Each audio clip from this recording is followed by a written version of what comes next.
Hi, today we're going to take a look at the Shinobi II monitor by Atomos. So, let's see what it can do. For years, Atomos has been making its popular Ninja line of monitor recorders, and we have been using the Ninja 5 Ultra for quite some time. The company also has a line of more basic monitors without the recording aspects since 2019 called Shinobi. This line includes the original Shinobi and the Shinobi SDI versions, as well as the larger Shinobi 7 with dual HDMI and SDI connections announced back in 2021. In the box you will find the monitor, a USB-C cable, HDMI and USB-C lock, and a user guide. The unit is surprisingly thin at around 2 cm at its deepest point and is 15 cm long and 9 cm in height. The viewable screen is about 5.2 to 5.3 inches across. On the right side, it has a recessed power button and an SD card slot for firmware updates and LUTs. On the left, you can find a 3.5mm jack for headphones and a remote cable connector. There is nothing on the top of the monitor, and the only 1/4 inch 20 connection is on the bottom. Luckily, it has RA locating pinholes.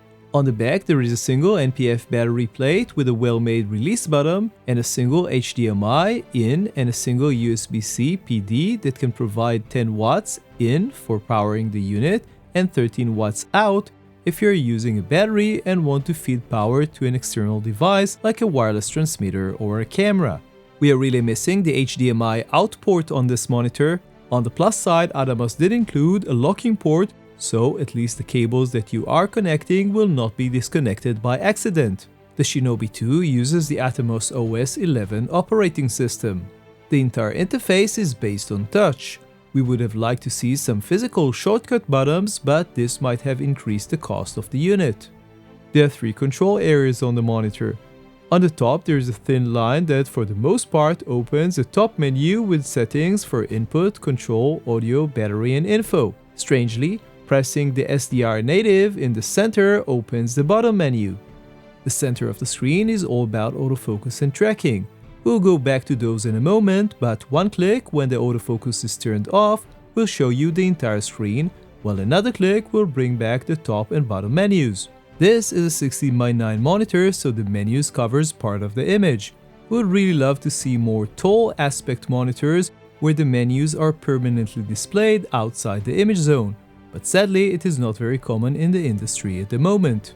The Shinobi II includes all the popular tools for monitoring focus and exposure, including 2 levels of magnification, false colors as well as RA false color and EL zone, multi-view analysis view, waveform, zebras, vectorscope, focus peaking, aspect ratio overlays, anamorphic discrete, and safe areas.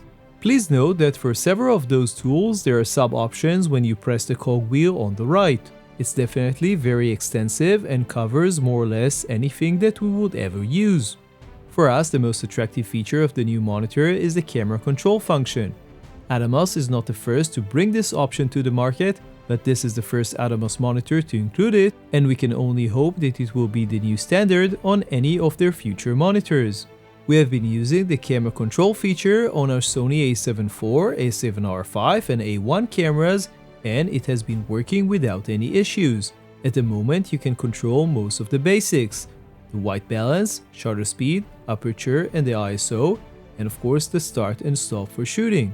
It would be nice to be able to change more settings in the future, such as picture profile, audio levels, etc. Now to one of the most useful but also somewhat controversial features of the Atomos Shinobi II, the touch to focus and focus tracking. When the monitor was first announced, only a handful of cameras were supported. Since then, Atomos has been working hard to add more models, and at the time of publications there are 5 Sony models supported, 4 Canon models, and both the Nikon Z9 and Z8, as well as a couple of models from Fujifilm and Panasonic. Talking to Atomos, we were promised that the company is working on expanding this list.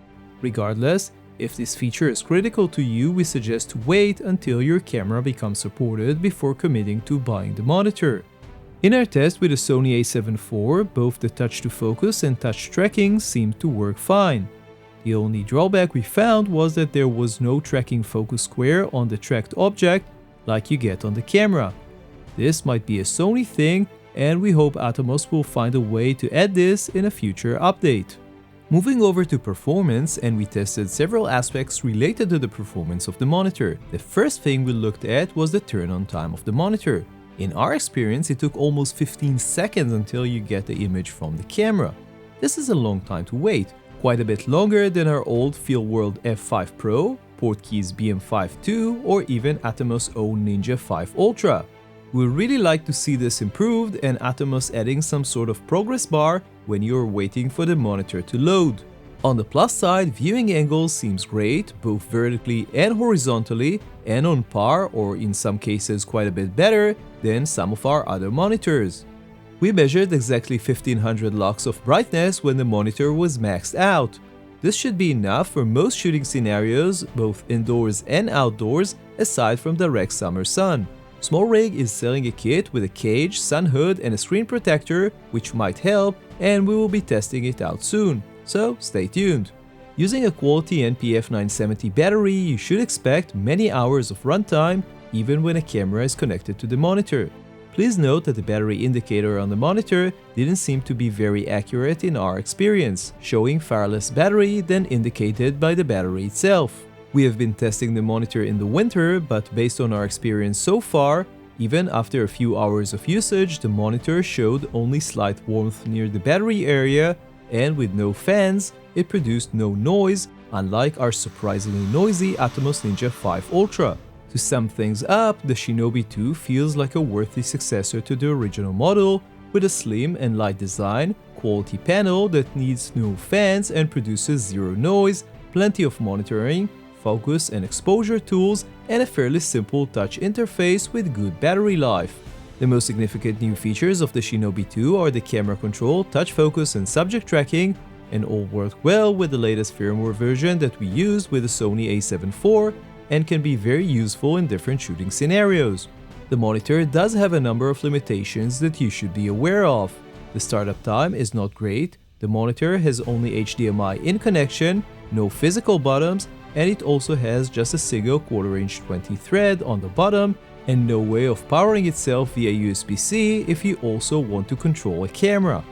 More than anything, the main complaint we heard from other users is that at the moment only a small number of cameras support the touch to focus function. We can only hope that this will be expanded soon. Finally, pricing. The Atomos Shinobi II currently sells for $350. So that was our look at the Shinobi II monitor by Atomos. You can check out the full review on LensVid.com with all of our test results. Don't forget to subscribe to our YouTube channel. See you in the next video.